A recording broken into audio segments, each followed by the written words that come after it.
मित्रांनो नमस्कार. आपलं चॅनल लाईक करा, सबस्क्राईब करा. व्हिडिओ छान असतात, छोटे असतात, मार्मिक असतात. तर असा मोहर बाहेर पडत आहे. थंडीचा चांगला उपयोग होत आहे. तर आज आपण बघणार आहोत हे मोहर बाहेर पडत असताना कुठली फवारणी करायची.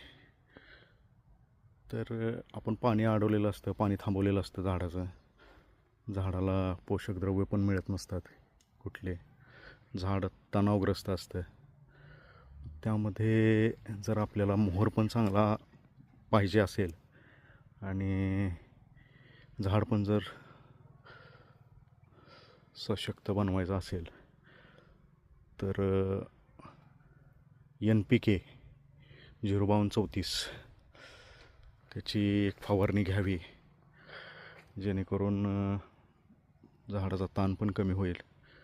त्याला नत्र जे पोषक द्रव्य आहेत त्यामध्ये ते मिळतात, पानं पण चांगली होतात आणि मोहर बाहेर टाकण्यासाठी पण मदत होते.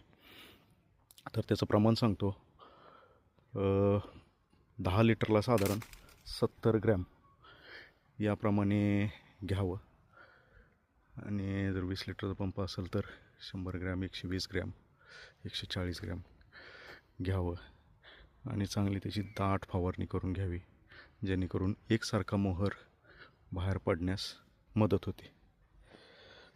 तुम्ही आपल्या बागेत सगळीकडं मोहर बाहेर पाडायला लागला आहे. व्यवस्थित सगळ्या ब्रांचेसला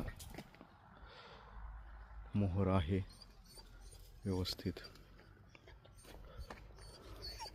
कुठलंही झाड घेतलं तरी मोहर बाहेर टाकायचं चालू आहे. त्यामुळं मी आज